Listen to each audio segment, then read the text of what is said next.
You're listening to the Sokan Community Podcast. Your favorite source for gaming, film, and internet debate starts now.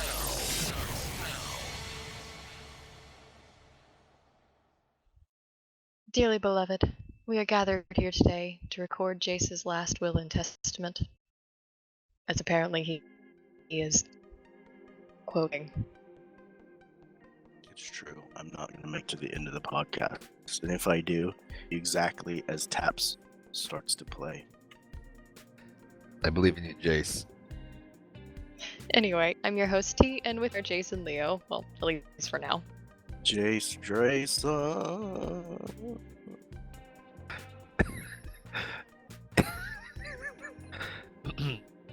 Hello, I'm Leo, and I'm here for some podcast awesomeness.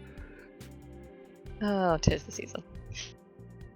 We've got some new stuff going on today, so you guys ready to hit the road? Yes, but we have a very limited window because I did take NyQuil, so it's going to get really, really fun for a minute. I might lose my push to talk ability as drugs take over and I succumb to the dark. That means I win the debate. No, I must not allow that, so let me get some Coke Zero in my veins.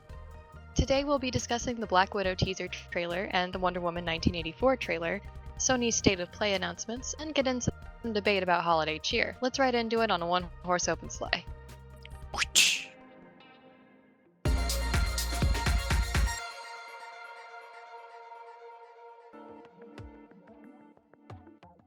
On December 2nd, Marvel dropped an extended teaser trailer for Black Widow, their prequel film about the titular hero, taking place just after the events of Captain America: Civil War. Only a few days later, on December 8th, DC dropped their trailer for Wonder Woman 1984. With both of these movies set to release in 2020, Marvel and DC are now competing not only for their superhero movie genre, but for female-led superhero movies in general. Do you think these movies releasing in the same time frame is going to be beneficial or damaging to their box office ratings? I mean, I'm 100% going to see both in the theater, probably multiple times, so it's not going to hurt as far as this particular patron is concerned. The obvious, I mean, the battle between Marvel and DC is ageless. It goes back forever. We've actually had the debate, I think, on season 1 of the podcast about the two universes colliding. I'm honestly super stoked for both, so I don't think that it's gonna hurt either one. I do feel like that Black Widow comes in with a little bit of a head start, just because she's coming in with the momentum of Endgame and Spider-Man, these billion-dollar movies. So the MCU is just a powerhouse in and of itself. Wonder Woman was very well received. People do love her as the first lady of the DC what is it called? Trinity. So I can't bash her at all. I loved that movie, and I've loved Wonder Woman way longer than I've loved Black Widow. I have come into a love for Black Widow, as I think probably most people in the general populace have. There's probably a comic book culture that really loves Black Widow, but I think most people in culture have come to know Black Widow. We've known Wonder Woman since we've been little. Linda Carter been spinning lights on our TV screen since we was babies. So we know her. We have a familiarity with her that goes a lot deeper and a lot longer. I think that there's not going to be any real competition there. I think that it's just going to be two female-led superhero movies, and they're both going to do really well. Yeah, I'd heard. I don't remember which author it was, but I remember there was an author that I liked a lot, a fantasy author who had remarked on similar books coming out around the same time that theirs were, and whether or not they resented the quote competition. And the response was, there really isn't this kind, or the competition in the sense that most people think about it. The truth is, when people read one of these really good books, they get interested in the genre itself, and they're more likely to buy other books. And I think it's the same with movies. I think when you find yourself a really big fan of a particular genre, or you watch a really good movie and there's another one similar to it, or in the same vein, or one that seems to strike the same chord with you, I think it's only going to reinforce more people going to see those extra movies. I'm stoked for both of them. I agree with all that. As much as I hate to agree with Jace, I agree with everything that he just said. Wonder Woman's been around forever. A lot of people have been huge mega fans of Wonder Woman for a very long time, and Black Widow has really earned her place among the top superheroes from her positioning in the MCU. Both of them are going to be, I think, really good movies. I think they're both going to be powerhouse deliverers of returns for their studios, and I think they're only going to complement each other, much like the whole DC and Marvel rivalry has done well for both properties. I think they have done well for both properties. I don't know that they've done so well for one another in the movie universe. Marvel has hit multiple home runs while DC has had a few duds. In fact, probably the track record for DC Cinematic Universe or DC Universe, whatever they're calling it, is just relatively abysmal. First of all, in execution, but then also in reception. People don't like DC as much as they like Marvel on film. The exception is Wonder Woman. Wonder Woman was well received, both critically and by the fans. Plus, who doesn't love Gal Gadot? She's fine, and she brings so much charm to the role, and she's perfect for it. She brings that exotic sense of just enough of foreign clout to make it feel like it's some gravitas to the role of Wonder Woman, not just some, Jenny from the block dressing up in a costume. So that is, Wonder Woman is more the exception to the rule in terms of, I think, DC and Marvel competing at the box office. Really, there's not a whole lot of competition at the box office. No, I don't think there has been, but I think that's been because DC's been putting their caliber has not been as high as a lot of the movies on the MCU docket. Now, Marvel has put out some stinkers too, but they've put out more good movies than DC has. So, Wonder Woman, I think, is one of the better ones that DC has put out. So I think these two going head to head, I think it is, for both properties, I think it's the right thing to do. In Endgame, we saw Black Widow sacrifice herself for the team. Do you think people will still connect with this character knowing her final fate, or would it have been wiser of Marvel to make this movie before Endgame? Spoiler alert! Sorry, Sokan, now you know. Vader is Luke's father too. While we're on this kick of spoiling. Prequels are not a bad thing. Obviously, Star Wars has done prequels. The MCU has actually already done prequels as well. Captain Marvel was a prequel. It's not necessarily unheard of for to films to go backwards in time to add a little depth to the stories that we already know. You can have some of those in-jokes as somebody looking back from the future into the past will get some kind of inside jokes that we might otherwise not get in a film that's just moving forward. Personally, no. I think that knowing her fate is going to add depth and richness. I would not even be surprised if perhaps the movie opens with the death of Black Widow or something from in-universe present, and then maybe a flashback into something that brought a full circle moment for Black Widow. I'm actually really excited to see how they're going to tie it all together. One thing MCU does really, really well is continuity and tying movies into one another. So I don't think it's going to be a liability. I think it's only going to be a very powerful strength. So I have the completely opposite opinion. I think it was a mistake for them to release Black Widow after we know she dies. I think the perfect time to have done a Black Widow movie is prior to Endgame, because that's when she was at the height of her popularity, and that's when people were dying for more Marvel superhero movies. Honestly, the fact that she's dead, or the fact that I know she's dead, makes me less interested in going to see that movie. Will I still? I probably will. I don't know if I'm going to catch it, when it first comes out. I'll probably see it. knowing she's dead and knowing there's not a future for the character makes me less interested in knowing what's in those prequels. What happened in her past? Where did she go after helping Captain America during Civil War? Like, she's dead. I hope she was happy, but there isn't anything coming for the future for her. I think they shoehorned in the Captain Marvel movie to try and give her a piece of Endgame, and I'm not sure that was the right decision. I think they should have switched these two. In terms of release, no, I don't think so. I think I stand by my feelings. The Marvel universe, for the most part, has continued to narratively move forward and forward and forward and forward. And there's 30 films at least in the universe now. 24. For them to take a different tack and flashback and to pull something from history for a character who we now know the story of that character. One of the powerful abilities you have when you're telling that story is now we know her end.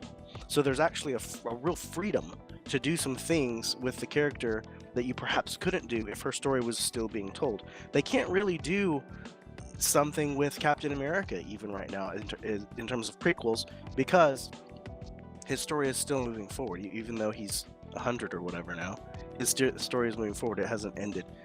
The termination of her life, of her journey, gives you the opportunity to fill in those gaps that we didn't know about. In fact, the movie I really, really want to see is Budapest, but with with Hawkeye and Black Widow. I would love to know the story of their friendship and how that came to be.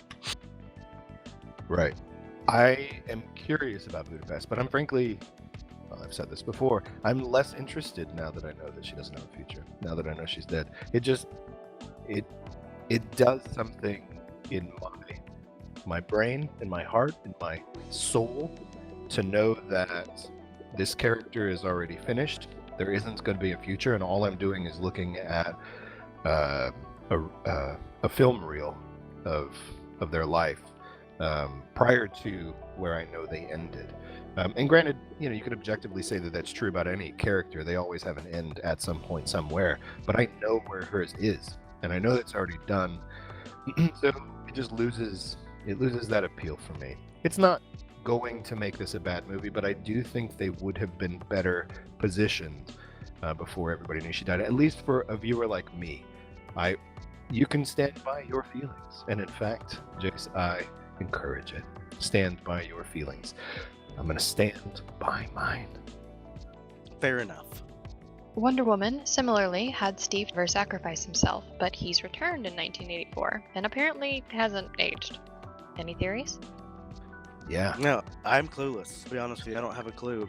There's a million ways to bring back a comic book character, and they often do, but I don't have any idea how they're going to do it. They can't do what they did with Superman, sunshine him back alive, or give him a jolt of Kryptonian Uber.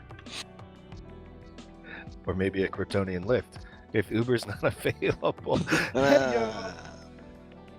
So, Jace is one to not look up spoilers. However, I do not have that self-discipline, and I have looked up a number of theories. Some of them are actually really, really interesting. The one that I think is less likely, although it is kind of interesting, is that it's Martian Manhunter who has put himself in the shape of Steve Trevor to potentially recruit her to the Justice League. That seems less likely. Seems like it would cause more conflict because they were dishonest with her. I'm not sure that that's a theory that stands out. However, the one I like is that your favorite Jace, Pedro Pascal, he's in this, and he's playing Maxwell Lord. If you recall the trailers, the guy with the blonde hair that's on the TV talking about, how you can have everything you dream of, you just have to want it bad enough, blah, blah, blah. Do you remember that in the trailer? Yes, absolutely. So that's Pedro Pascal. It didn't anything. I actually had to look it up. But that character is Maxwell Lord, who has rather powerful mind control abilities. And at one point in the trailer, he says something like, "And now it's time for me to get what's mine," which to me indicates that he probably made a deal with Diana at some point, and that may have been the deal. Like, maybe he just said, "I can give you what you want most," and at a moment of weakness, that's what she wanted. And so Steve Trevor is just in her head throughout the movie, which I think is a really interesting hook. I would hate that. That's depressing. Like, she loved It him. is, but but he is dead, and his sacrifice was supposed to have meant something. I think to just call him back, kind of, I don't know, it cheapens that sacrifice. And I think it has the really good potential. When you have a character like Wonder Woman, it's kind of like a character like Superman. They're super powerful.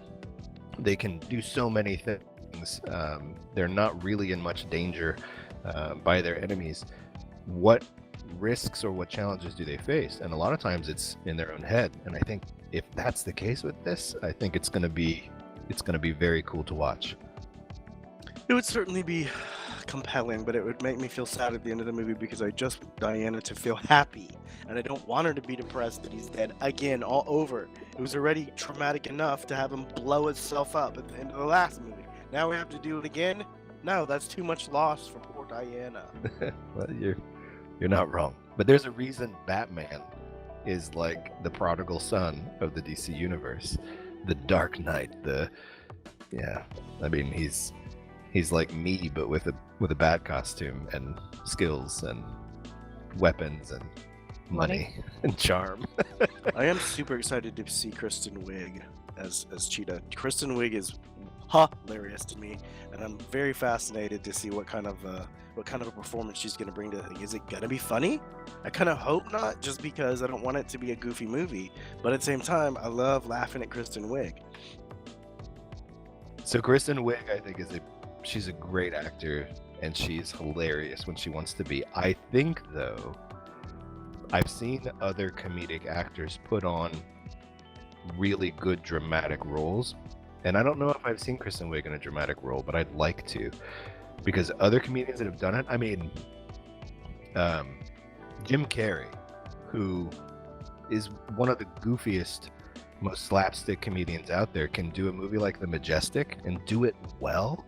Oh man, like, to me that seems almost more impactful. I'd like to see her do it. I would say really quickly, Kristen Wiig had a dramatic role with Bill Hader when I believe they were twins or something in this film, and her performance was really fantastic. The Skeleton Twins, that's what it's called, and it's really, really good. The Skeleton Twins, is that one of those movies that like just released in like 15 theaters? Yeah, probably. It was about 5 years ago or so. Alright, we've had a few other female lead superhero-verse movies. Marvel, the upcoming Birds of Prey come to mind, but there's a massive roster to choose from. Are there any leading ladies you wish would get their turn on the big screen sooner rather than later? I was looking up female superheroes that have not been like on the big screen. There's of course a ton that haven't been the leading roles in superhero movies, but I was hoping for one that just hadn't been featured at all. And the one that stuck out to me that I think has probably one of the more captivating and interesting backstories of them all is Raven from the Teen Titans. I've seen her in obviously the silly cartoon, but I saw her in the more serious cartoon, and she's been represented on TV. I don't think she's been in a movie. And her backstory to me is really captivating. It's an entity, a person, we'll call her a person, but the child of a demon that is struggling with her own inner darkness, standing against the darkness of her own father and a ridiculously powerful evil father. To me, that makes for very, very compelling dynamics, not only between her and the other characters that she's going to be working with. Do they trust her? Does she even trust herself? That to me makes for really interesting stories that I want to watch. Plus she's kind of BA, so I like to see her throw that magic around. interestingly enough, Raven in the DC Universe online game has a storyline where Triton, her father, is the big bad, and you kind of team up with her in the MMO to beat him.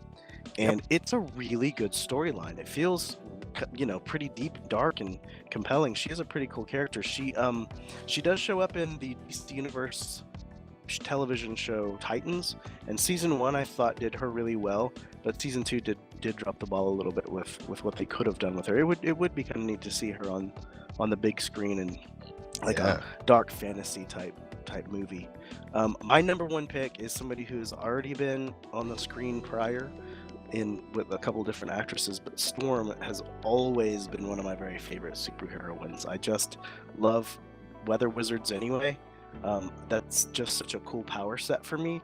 And then you add to that the story of her backstory of being, like an African. Well, they worshipped her as a goddess for a little while, in fact. But I really think they could do a cool story, kind of in the vein of Black Panther, perhaps. But she's, even though it's a little bit cliche, we've seen Storm be played by Halle Berry, and then in the most recent, the new universe, I don't know the actress's name, can't think of it, but I do think Aurora Monroe, Storm, the Kenyan person, would be a very great and interesting movie to watch. I would love to watch it. I agree. Wasn't she an orphan who was raised by a witch who taught her how to capture and channel the power of the weather? So I think that's one of the backstories. There are, with all comic book superheroes, there's multiple different backstories that kind of come together. But yes, that is, I think, the one that is the most agreed upon canon one. Yeah, and her growth and development from that to being a leader and a champion, and she ran the X-Men. I mean, she's definitely the kind of character that is the kind of inspiration that you want a superhero character to be. Totally. I think she'd be great.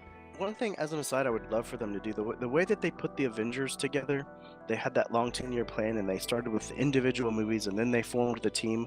It really would be really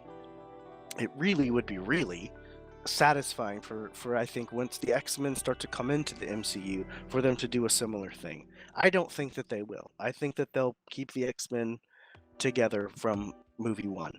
But I would love to see a Professor X movie and a Storm movie and a Beast movie, to see kind of their individual backstories weave together like they did in Iron Man, Thor, Captain America into the Avengers. I really, really liked how they built that movie. It by the time they got to the Avengers, we had enough backstory for each of them that you could just jump right into the film and be on the ride. And I liked the way they did that. It would satisfy me for them to do that with the X-Men as well.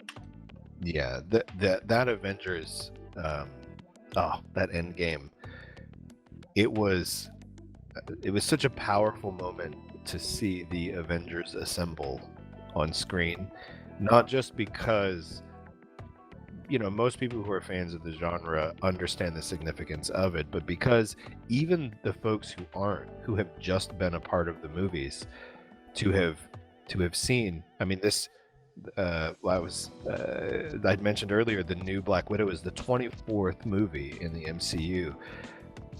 There's just so much there. There's so much history, so much awesome character development, progression, and all that. Yes, to see it all coalesce on screen in that huge finale, it was such an epic moment. That's where I think DC has not done the same kind of job. They have not taken the time to build up their own characters, and frankly, the movies, I don't think they're not as good. They're not bad, but they're not as good. But the audiences haven't been given the opportunity to develop that kind of history with those characters, and so the payoff just wasn't. I mean, it wasn't anything close. Both films are due to release in 2020, and the superhero nerds inside us just can't wait to see 2 of the big-ticket superheroines of comics duke it out in the box office.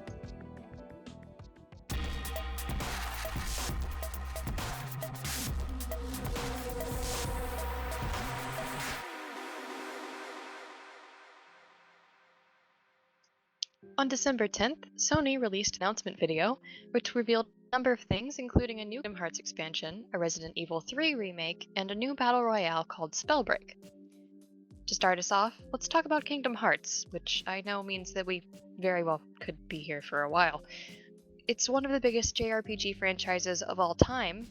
Are you guys fans? Can you repeat the name? What was it? Can't tell if you're making fun of me because I managed to mispronounce it somehow, or if No. you legitimately are like making a joke about not knowing. The joke is that I could give a crap about Kingdom Hearts. Kingdom Hearts to me is like, you know, when you're a kid and you just kind of dump out your toy box and you have all of your peoples all together, and like the Daleks are fighting the Stormtroopers, are fighting the Transformers. That's the type of feeling I get from that game. And I don't. It's not made to appeal to a middle-aged man, so it does not appeal to me. I don't want Captain Picard to be on the bridge of the Millennium Falcon. It's just not exciting to me. See, I said bridge because Captain Picard belongs on a bridge. It's a cockpit. There's you can't even blend these universes together. I guess there's, for a young person, perhaps there is an excitement to see all the princesses and the cartoon characters and the Pixar people do stuff together. But for me, I couldn't be less excited. I just as soon not even know it exists. I don't know what I'm more excited about here. The fact that I get to disagree with Jace again, or the fact that Jace gets to be the bah humbug curmudgeon that just doesn't want to talk about something, and I get to geek out about it. Put it on your calendars, guys. Okay, so Kingdom Hearts was a game I played with my new bride back in the early 2000s. Oh. And it was the first game she and I actually played side by side together. So for me, it has that kind of nauseating nostalgic value. We would wait until the other one could be there before we would play it anymore. We'd talk about it after we had played a bit, and it was, I don't know, it serves in my heart, my cold black heart, Your Kingdom Heart. ooh, I like that. It serves as just a really fond memory of a universe that neither of us had to know very well because it was relatively new with a whole bunch of Disney characters that we already knew, and it was an okay story. So it's got a lot of that appeal to me. However, I'll be honest, I haven't played any of the Kingdom Hearts games since.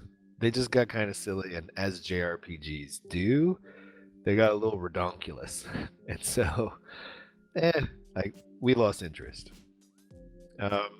So I'm a nostalgic fan, but I'm not a strong enough fan to want to play the next one. If that makes sense. What if you can create another nostalgia and play it with your daughter? Oh man, that's a good idea. No, probably not. It's a console game. You can't lower yourself to that level. No. I mean, I could before I knew what a console peasant was, but now I know too much. I can't do it. I will tell you this. I had a learning moment in the research for the show because I always, whole life, as anytime I've ever said, we all use the acronyms all the time for stuff: SWOTOR, ESO, DC, whatever. JRPG. I really thought it meant junior role-playing game my whole life. I had no idea that it meant Japanese, and so it kind of surprised me to know that no, this isn't a game for junior, young people. It is in the genre of Japanese role-playing games. I did not know that. Y'all are old. Yes. Aw. Alright, well, even if you aren't particularly into Kingdom Hearts yourselves, what do you think about the fact that the expansion has been priced at around $30? So I think I'm gonna channel Jace here, and I'm gonna say, I don't know, I don't care. It's gonna be whatever people are gonna pay for it, and I don't know. people who are super fan. I mean, Kingdom Hearts has a rather significant following. Yeah, there's a huge fan base for sure. Yeah, I imagine they're gonna have tons of people who are gonna pay $30 just because it has Kingdom Hearts on it. Like, oh, it's more. Yum yum yum yum yum yum yum, and they're gonna pay for it. I'm not.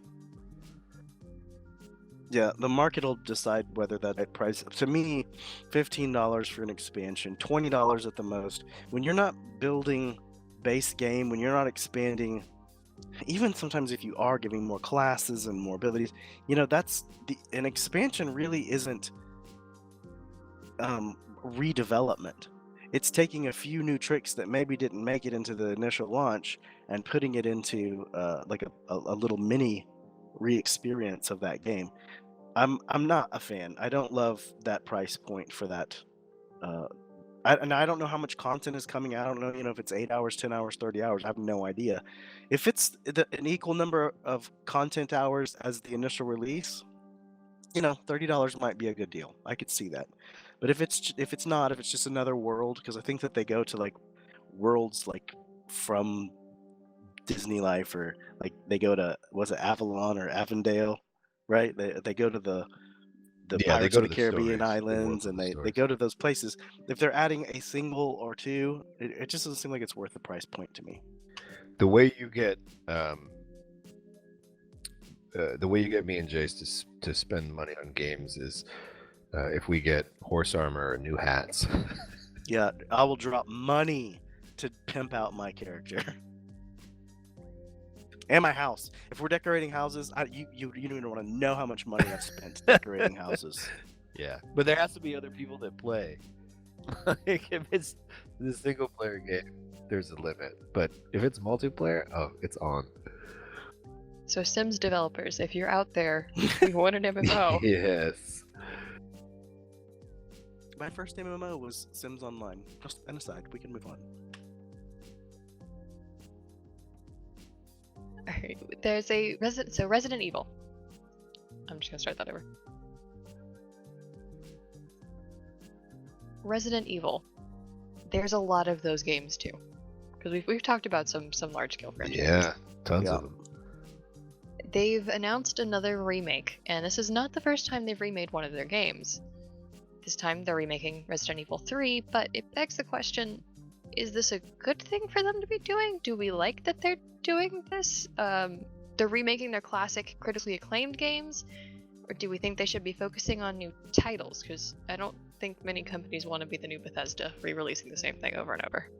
So, I think Resident Evil is one of those games that it's expanded beyond what was its original appeal. It has attempted to add more and more and more to itself to try and up the ante, to try and make the game fresh, and to try and bring more to the story. And I think what it has suffered in the process is it's completely lost its foundations. It's no longer the kind of game that attracted its original fan base. So the thing that made Resident Evil awesome at its inception is that it was a zombie horror survival game, and it has since expanded beyond that, because while there were hints of a greater entity, a greater power, some puppet master behind the scenes controlling it, in order to pull back the curtain, it really went to crazy depths. The things Umbrella was doing, the kinds of mutations and like all the weird stuff that happened, like it detracted from its roots. It went from horror survival to action, and that's not necessarily a bad thing. There's tons of demand for action games, but they forgot their roots. And folks who are interested in that, I think these are smart moves. The Resident Evil franchise is trying to make themselves appealing to a new generation who are accustomed to better graphics and better responsiveness, and just more updated games. And those players get to experience what was the thing that made Resident Evil great and terrifying. It broke a lot of ground, and it set a lot of trends, but they're kind of routine now. To experience those in high def, I think, I think it's a smart move for him. Blah, blah, blah, blah. First off, I hate zombies. Hate zombies. I mean, So you this, can I be guess wrong. this whole segment is just me giving into my hate, I guess. So I don't know. I guess I should just get over it and do it. But no, I don't want a zombie movie. I mean, a zombie video game. That's my personal preference, and I can accept that. But to the point of the question, why in the world would you take a game that's already made and remake it?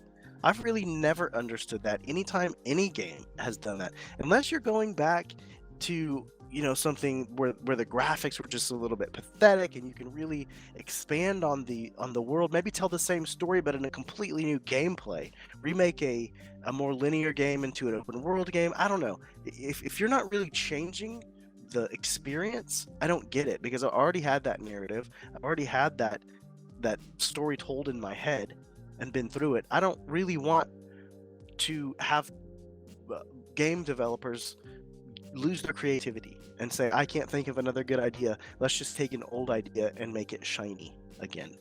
I'm not a fan of that. Whether we're talking about zombies or not, one of my very favorite game experiences was Star Wars The Old Republic. No. Knights of the Old Republic, might be. I really, really loved that game. And I loved I played it a couple times, 3 or 4 times. I don't want them to remake it. Now, if I want to play it again, I want to go back and play it again and experience it again. I probably won't like it as much as I did because, technology spoils us, etc., etc.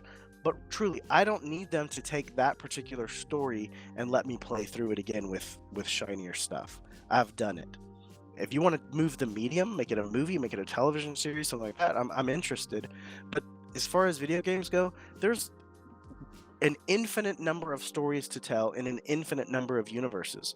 Why would you just take the same ABCD and put it back out there again? I don't get it. I think Jace, you're looking at this from the perspective of a super creative person, and I'm with you. I'd much rather see a new take on what Resident Evil did well, as opposed to them simply remaking. But I do think these are made for a new audience. They're meant to bring in a new fan base. I'm not going to play Knights of the Old Republic again either. But even if I wanted to go back and play, I'm the same as you. If I'm going to go back and play the Knights of the Old Republic, the graphics are dated, like the gameplay feels clunky. I can't put myself through it.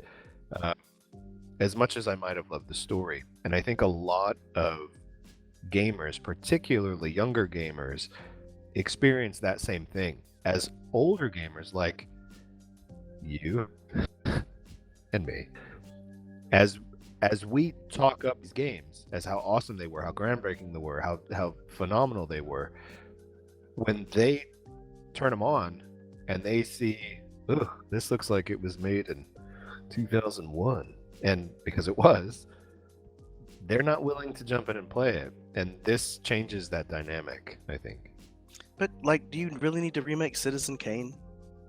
There's a reason things are a classic, and you let the classic speak for itself. It existed in a point in time, and it impacted that particular culture, that particular region in space, that zeitgeist, and then we moved on from it.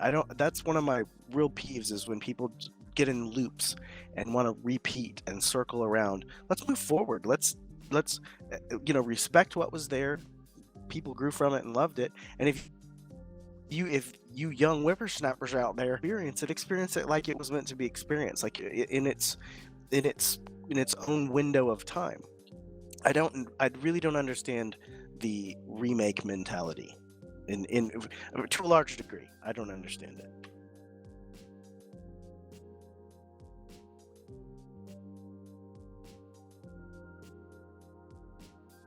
Speaking of games that maybe have been best left in the past, or things that we've just generally moved on from, I think we touched on in a previous episode that there were a lot of MMOs and that number has then declined. It seems that we moved on from MMOs to Battle Royales, and now the general consensus that I've seen so far has been that Battle Royales are in turn on their way out. Yet Sony has now announced that they are releasing a new one with Spellbreak. Do you think Spellbreak will give the Battle Royale genre a revival, or is it just too late? I'm not a huge fan of Battle Royales, as I believe I said when we spoke about them. This particular game does pique my interest a little bit, and that's mainly because they're calling it an RPG Battle Royale. I'm not really sure what that experience will be like, but just those words together make me feel like it's got a little more depth to it. And one of my criticisms of those battle royales is that there really isn't a lot of depth. There really isn't a lot about building your character and getting to know your character and making decisions about what your character can and cannot do. It's shallower, and it really is more about button mashing and beating someone up on the other side of the planet.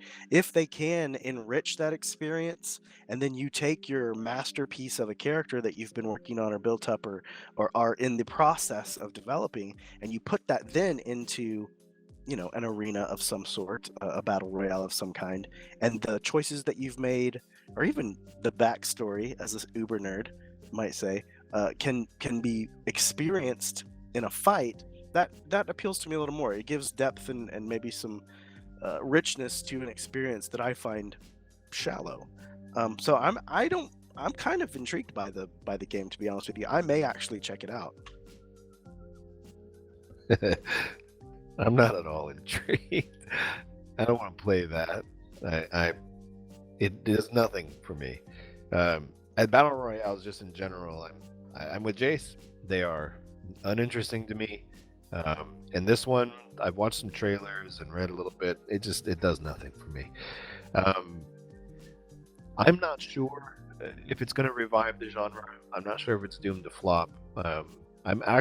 Frankly, I'm not motivated to do enough research to even have a strong opinion one way or the other. The whole genre can go fly a kite as far as I'm concerned. The thing that I do like is that it keeps a lot of the trolls and a lot of the turd burglars occupied, so they're not messing with us in other games. Whether or not, so back to the previous statement as well about MMOs and how they're slowing down. What I think is happening with battle royales is that the market is settling for them as well. And the better ones are going to be the ones who survive, and the garbage ones are going to be the ones that die, just like has happened with MMOs and will happen with every video game genre ever. If Spellbreak turns out to be well done, if it turns out that it has developers that care and that are paying attention to fans' wants and are giving the fans the kind of fast-paced updates and additions to the game, then it'll survive. It'll last. If they don't deliver that, it's going to die the death that I couldn't care less about. I'm not saying I'm chomping at the bit, but one of the other things I really like about this particular game, and looking at some of the trailers, the art design, while not photorealistic, is pretty. It looks kind of like if you've watched Dragon Prince on Netflix, which I'm a huge fan of. There's a very similar kind of feel to the art direction, and that also is perhaps one of the things that appeals to me. I'm not against PvP. In fact, I actually really like PvP when it's fun and deep and there's more to it than just button mashing. I like using different abilities that kind of play off of one another. I was pretty active in the PvP community in SWTOR, in fact, and was a part of a pretty fun team. You play Hutball? I did. I loved Hutball. Alderaan was my favorite arena, though. But if you can take that type of experience, those deeper, richer feelings, because my character Jace Drayson was a Jedi on the Council, but then he could go to Alderaan and face smash against some Sith Inquisitors. That was fun. There was something to it that wasn't just about seeing how quickly I could put my thumb on a piece of plastic. If I can feel that way in Spellbreak, I might play Spellbreak. And I love the way it looks. Yeah, I've got a similar perspective on PvP. There just has to be some depth to it. The thing royales that they just don't appeal to me, and they're what was the word you used, Jace? Frenetic pace at which things happen.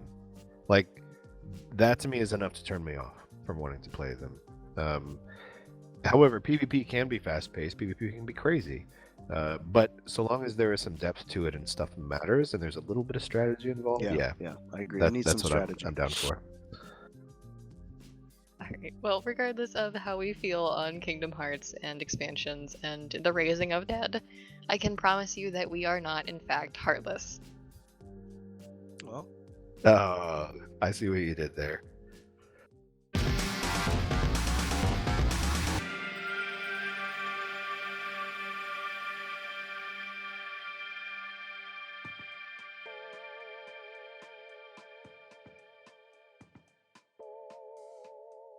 So here at the Sokan Podcast, we are sadly not entirely immune to the whims of all recorded media and the way it is aired and released. And because of that, that does mean that this is the Christmas episode. Or holidays in general. So let's talk about the holidays. Do you guys, what do you celebrate? I celebrate being off work and having time to myself. That's my favorite thing to celebrate. Privacy. Time to myself, man. Oh, I wish. The holidays are like the opposite of that. The holidays are when friends and family that you haven't seen in a year, family that you're not going to see for another year, are all thrust upon you in your immediate space.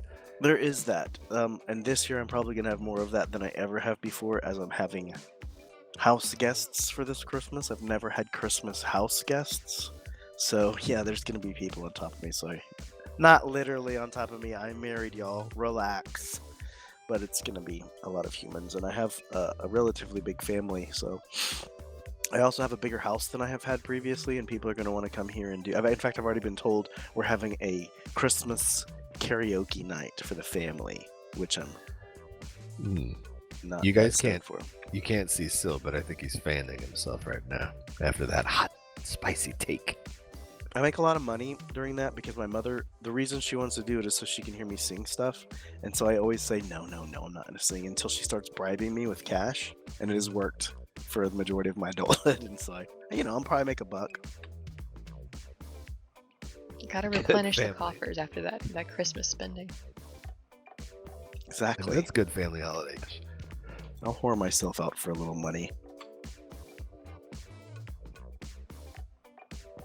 I do enjoy food, family food. We have a tradition in my family where we get together on Christmas Eve, not Christmas Day or Christmas morning, and celebrate. And we always have like a Mexican fiesta type thing. So we have tamales and guacamole and cheese dip and margaritas. And I'm not sure where that particular tradition came from, but I love it because those are all things that I love. So it's always a really super fun party to have with everyone. We've been doing it since I've been little, always. So I'm excited about the Mexican food fiesta Christmas. Feliz Navidad, y'all. Yeah, we do. We normally have a big meal. We do the old gift giving around the tree. This year, so my wife has a rather large family, and it's like 50 plus people that all get together, and they alternate holidays. So they do, like this year we did Thanksgiving, so we're doing Christmas at my parents'. Next year it'll be the reverse. But when we do Christmas at my parents' house, my mom really likes to play Santa's elf.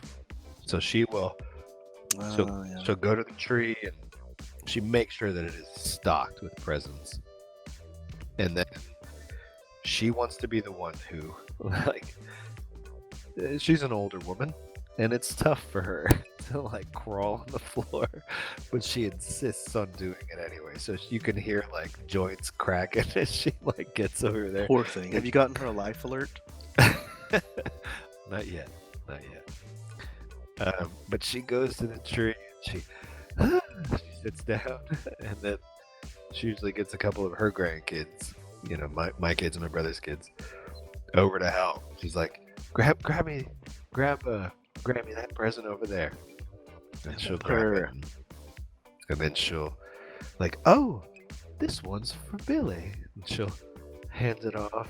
Oh, this one's for so-and-so. As if it's a surprise to her. Look at what I found. Santa Yeah. made it again this year, you guys. Right. And I think, man, that is just her best day, is getting under that tree and handing out all these presents that, she very thoughtfully and lovingly went out and got and wrapped and wrote, from Santa. She still does that for me and my brother. From Santa. The traditions of Christmas time, which are ye who has the biggest living room shalt host the family gathering, and Yeah. ye who is the youngest shalt be the fetcher of gifts. Unless my mom is involved. And then she insists on slow crawling herself over to the tree to do it herself. I find that it's difficult to give gifts to adults, like the uncles and the, like what do you need? What do you want? I don't know. It's like your parents. It's a little bit easier because you know them really well. You can shop for something they might have. For instance, my mother has been saying for about 6 months she wants a new mailbox. Great, get her a mailbox. Call it done.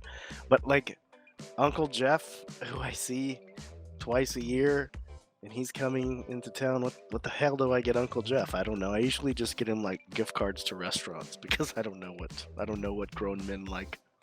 Here's gas money. I don't know what grown men like. Somehow, Jace, I don't think that's true. It's not that kind of Christmas, okay?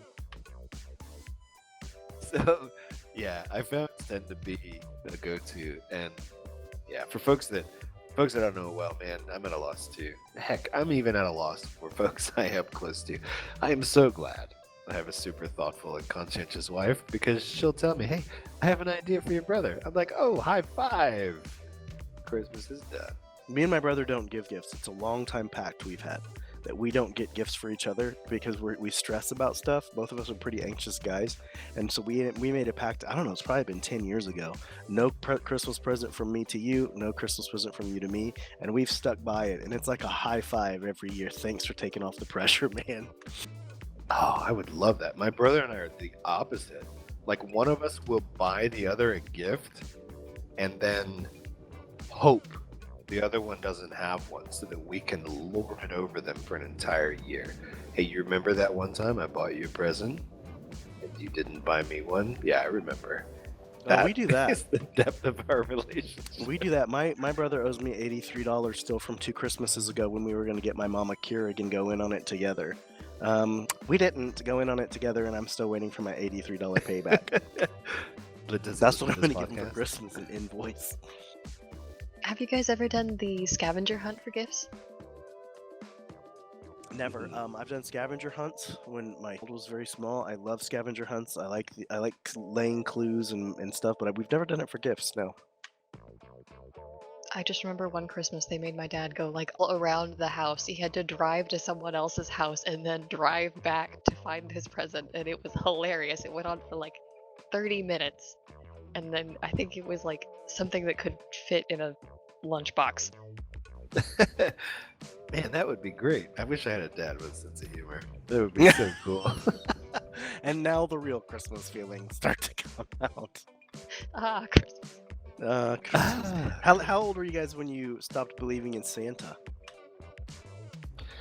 I was,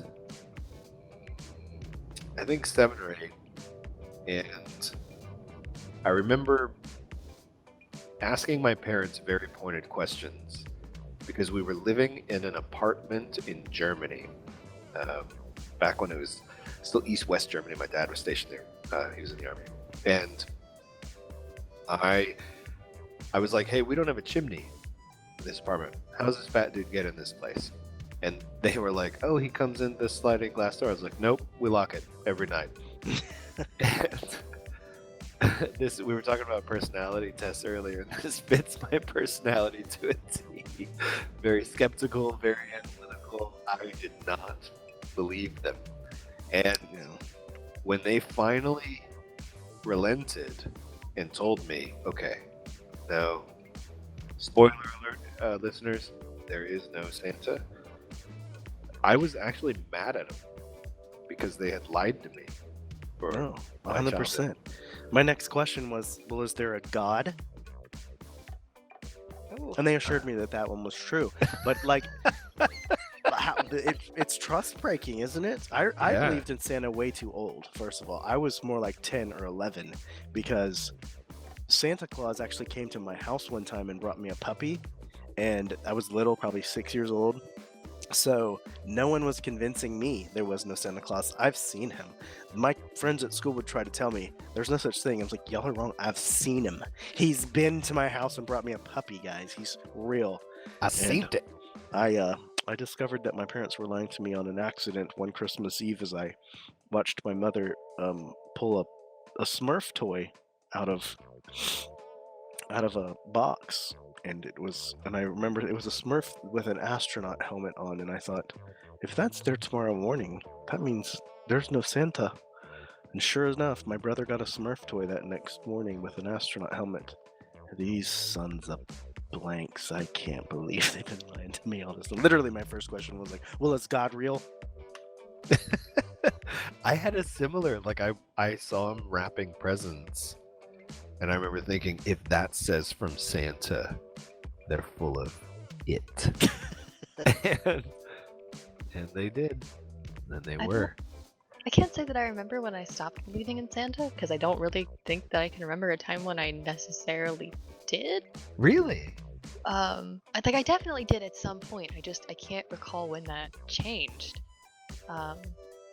I remember like I was caught up in the ritualistic parts of it, but if you asked me like about Santa as a person, I was just kind of like, whatever. Like he was an idea, but it never really felt like he was like an actual person to me. And then sorry, go. Yeah, and then I do remember at one point asking, I think my mother flat out told me, I was like, so what about Santa? And she's like, if you believe in Santa, you get presents. And I said, I believe in Santa. That's the deal. I remember when my wife and I, we had our first daughter.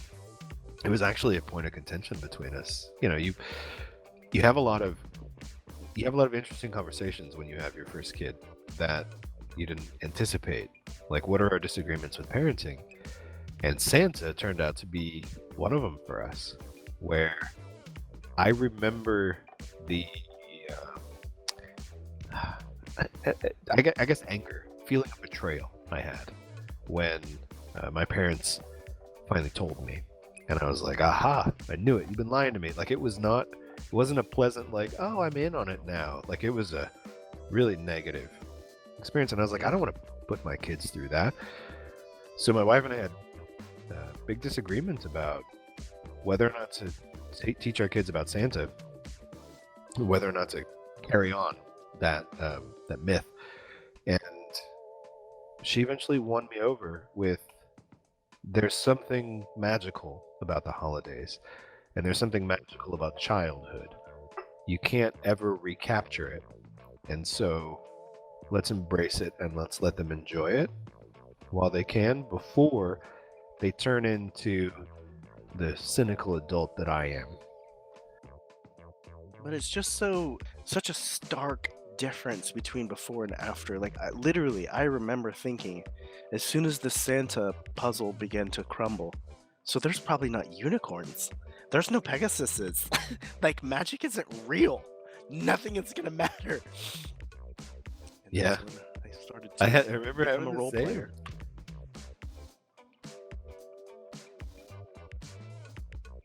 Life is hard, man. Life is rough. It Growing gets up gray is and like the dark. dumbest thing you can do. Totally. And it's the one thing I wanted more than anything when I was a kid. Now that I'm there, I'm looking back like, how dumb were you? Oh, they sold me on it. I was a total gold. How about Christmas lights? Do you put up Christmas lights on your house? No. But my wife does.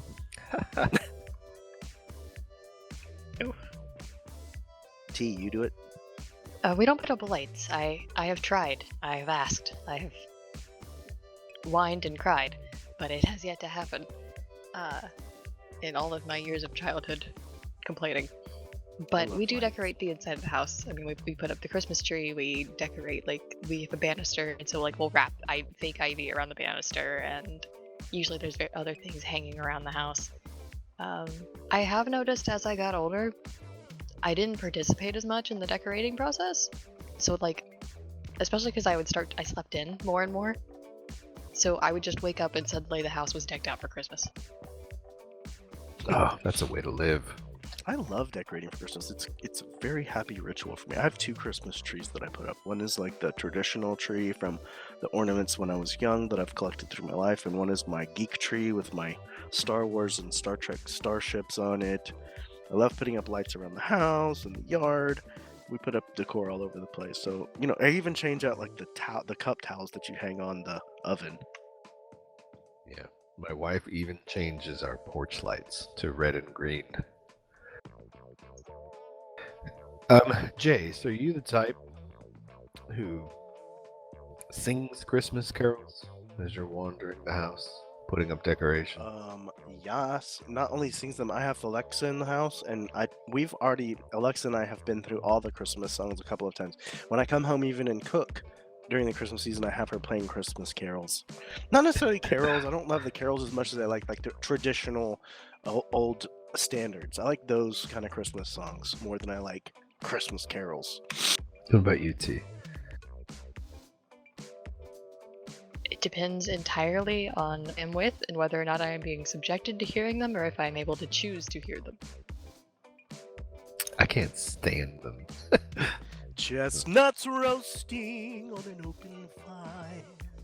I love Now, you want to do like Carol of the Bells or like the I hate that Trans-Siberian one. Orchestra, Oh no! Christmas in Sarajevo. That's the like- only good one. That one gives me anxiety. Ring all the bells, ring all the bells, ring all the bells, ring all the bells. I actually have Christmas in Sarajevo set as my alarm right now, so I wake up to that every morning. I'm not sure what that's doing to my Christmas spirit, but we will see if it survives the season intact. The holidays are subjective. Anyway, we here at Sokan hope the listeners have a happy holiday, regardless of whatever you celebrate, full of joy, love, and ideally, some sick gifts.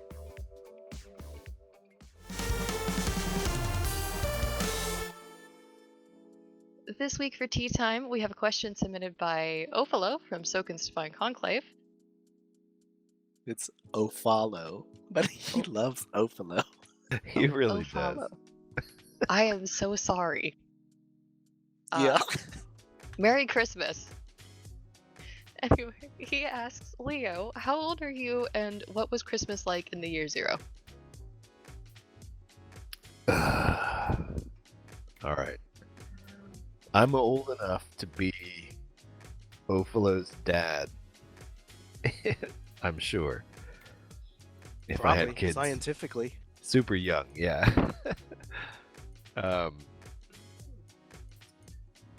I'm also not the oldest person on this podcast, so I don't really appreciate this insinuation. And in the year 0, there was no Christmas because it was 0. Actually, technically, he wasn't. According to the best estimates of the biblical scholars, Jesus was actually born in 4 BC, so he would have been 4 years old in the year 0.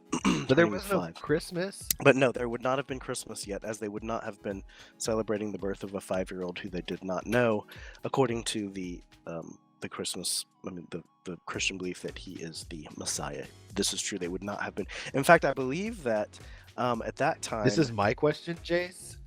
Actually, if you read the parentheses, it says Leo and Jace's reactions on the script. I'm an actor no, we and can't I let them follow be the scripted. script. Come on, man. Anyway, I believe the Romans were practicing Saturnalia at that time. It was a winter holiday that they did, and I learned that in Latin class in 10th grade. I mean, Christmas really is. It's an amalgamation of a number of old cultural celebrations and traditions that have all kind of culminated in the holiday as we know it today. So there were probably elements of Christmas in the year 0, Ophalo, but not Christmas as you know it. Oof. Anyway, so with the near miss of debating the historical history, I'm doing great, guys. The history of the Christmas holidays, which, yeah, that's a whole podcast by itself. Anyway, thank you for that. Yeah, no. Thanks for that. No, thank you for that, Ofalo. I'm glad he called out you and not me. Now for our actual tea time question from Daphne, from Sokan's Invictus Imperium Guild. They ask, what is your favorite Christmas movie? With the addendum, and why is it Die Hard? I love that question. I mean, I am in the camp that Die Hard is a Christmas movie. I know that there's like this cultural debate about whether it is or isn't, but it certainly is not my favorite, and I assume that maybe heterosexuals consider that the best Christmas movie. I don't know. I'm culturally blind. I'm not sure. Like aliens like it. I don't know. I don't live that life.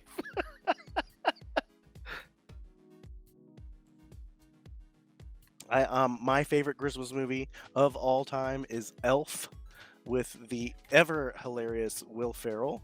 That film will crack me up every time I watch it, and it has some real classic one-liners throughout. It is by far, to me, the best Christmas movie ever made. Elf. If you haven't seen it, go out and rent it immediately. So I have a short list. I have a real hard time picking favorites. So I made a short list of my favorites. 4 movies. And I'll say, Jace, Elf is on there. Elf is one of my top 4. I agree. Will Ferrell, man, that guy is just funny standing there. I like it. In funny but in a different way, I like Bad Santa. Oh, man. There's something about Billy Bob Thornton being the worst human being on screen and still liking him that makes that one of my all-time favorite Christmas movies. I've actually never seen Bad Santa. Oh no, you need to rectify that immediately. It's surprisingly okay. It's got it's got vulgarity. It's got gratuitous sex. It's got drinking alcohol. It's got clearly irresponsible adults doing irresponsible things, but it still has kind of a wholesome message to it at the end. Like it's still ironic and funny about it. It's a really good movie. Very, very funny. Highly From the recommend. sound of it's a wonderful family film. Yeah. Yeah, it's one to take the kids to for sure. An NC-17 Christmas. Yeah. One to take the kids to is Scrooged. That one is funny. Bill Murray, Yes, I do love Scrooged. That's a good one. a comedic god. And in Scrooged, he's on point. It's a good story. It's a good holiday message, and it's well delivered, well executed. Very, very good. Can't believe neither of you out here mentioning Express, the singular title of the holidays when you were in the public school system. So I think I was too old to really love Polar Express. I was a grown man when that came out, and I'm sure it's great, but it wasn't seminal to me. Santa Claus the movie was a seminal Christmas film to me whenever I was a child, and that's the one with Dudley Moore where he's an elf and the kid has to save Christmas like they often do. Yeah, I was figuring It's a Wonderful Life would have been when you were a kid, Jace. But, Hard. Yeah, the remake on Lifetime maybe. no, I was also too old for Polar Express. Like when it came out, I thought my kids might have liked it, but my kids didn't really like it either. Yeah. Okay, so I just googled this to make sure I knew when this movie actually came out, which was in 2004. So I was 4 years old when this movie came out. Oh my goodness. I was older than that. I was a first lieutenant in the U.S. Army. I was not interested in the Polar Express. I was already working in the agency I'm still working in today. That puts a little bit of reference on the frame of age brackets that we Yeah. have this podcast. A little bit. Jace is older than me, a follow. Barely. If you'd like to submit a tea time question for the podcast, head on over to sokangaming.com/sokanmedia and find the submission bar on the right side of the page. Thank you, everyone, for listening to the Sokan Podcast. For more Sokan Media, visit us at sokangaming.com/sokanmedia, follow our Twitter at Sokan Gaming, and subscribe to our YouTube, Sokan Gaming Community, and look for future episodes of the podcast on Google Podcasts and iTunes. Until next time, I've been T. I've been Jace. I was and am and will be Leo. And we wish you a happy holidays. Stay merry, Sokan. Thank you for listening to the Sokan Community Podcast. Craving more? Visit us on Twitter and YouTube at Sokan Gaming, as well as our website, www.sokangaming.com. Until next time, stay classy. Right, Jace?